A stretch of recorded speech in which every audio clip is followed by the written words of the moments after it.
Hello दोस्तों, क्या आपने कभी सुना है कि उसको हार्ट अटैक आया, वो सडनली ज़मीन पे गिर पड़ा? अगर सुना है, तो इसी प्रकार का एक और वर्ड सुना होगा आपने, जिसे बोलते हैं कार्डियक अरेस्ट। हार्ट अटैक और कार्डियक अरेस्ट सुनने में बिल्कुल सेम लगता है, लेकिन है बहुत डिफरेंट। इस दोनों में अगर आप फ़र्क समझ जाओ, तो आप किसी की भी ज़िंदगी बचा सकते हो। तो चलिए दोनों में कन्फ्यूज़न मैं क्लियर कर देता हूँ। देखिए 2012 में एक फ़ेमस क्रिकेट प्लेयर था, जो अचानक से प्रैक्टिस के दौरान ग्राउंड पे गिर गया। गिरने के बाद लोगों ने कहा कि ये हार्ट अटैक है। अब उनको उठा के हॉस्पिटल ले जाया गया। हॉस्पिटल में डॉक्टर ने बोला कि ये कार्डियक अरेस्ट था। हार्ट अटैक और कार्डियक अरेस्ट दोनों सुनने में एक ही जैसा लगता है, लेकिन है बिल्कुल अलग ही। एक-एक करके चलिए मैं क्लियर कर देता हूँ। देखिए हार्ट अटैक में क्या होता है, हमारा जो हार्ट होता है, दिल, उसमें एक आर्टरी पाई जाती है, कोरोनरी आर्टरी जिसको बोलते हैं। उसमें मल्टीपल ब्लॉकेज हो जाते हैं, कोरोनरी आर्टरी ब्लॉक हो जाता है, जिसके कारण हार्ट में ब्लड और ऑक्सीजन की सप्लाई नहीं हो पाती, और होती भी है तो बहुत ही कम होती है।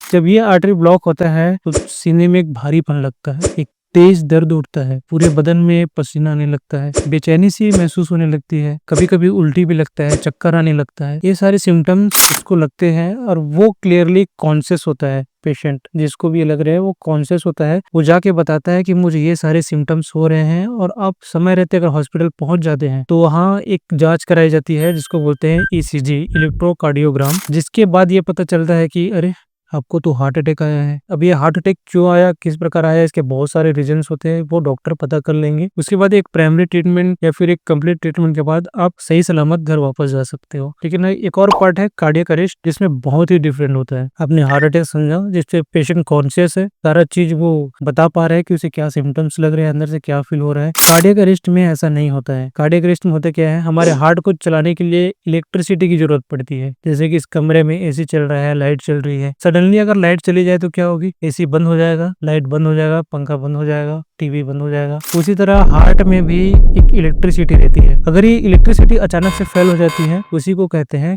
Cardiac arrest. और इसके बाद पेशेंट सडनली कोलैप्स हो जाता है। वो बताने की स्थिति में नहीं रहता है कि उसको छाती में दर्द हुआ था, क्या वो फील कर रहा था। जैसे किसी को कार्डियक अरेस्ट आएगा, वो सडनली ग्राउंड पे गिर जाएगा, वो ये भी नहीं बता पाएगा कि उसको छाती में दर्द आया है। इसके सिम्टम्स जो है, आसपास जो लोग रहते हैं उनको जानना बहुत ज्यादा जरूरी है। देखिए अगर आपके आसपास ऐसा किसी को लगता है कि वो गिर गया, कोलैप्स हो गया सडनली, तो आप उसके पास जाइए, नाक चेक करिए, मरीज सांस ले पा रहा है कि नहीं ले पा रहा है। उसके नब्ज चेक करिए, नब्ज आ रहे हैं या नहीं आ रहे हैं। अगर ये नब्ज नहीं आ रहे हैं, मरीज की सांसें नहीं चल रही हैं, मरीज कुछ बोल नहीं पा रहा है, अनकॉन्शियस पड़ा हुआ है, तो ये कार्डियक अरेस्ट ही है। पेशेंट को डॉक्टर के पास ले जाने से पहले आपकी जरूरत है, आपकी सूझबूझ की जरूरत है। आप अगर सही समय रहते एक छोटा सा प्रोसीजर उसके साथ कर पाए, जिसको कहते हैं CPR, कार्डियो पल्मोनरी रिससिटेशन। अगर ये चीज हर एक आम आदमी सीख जाए, तो कार्डियक अरेस्ट वाले पेशेंट को 100 में से 70% लोगों को बचाया जा सकता है।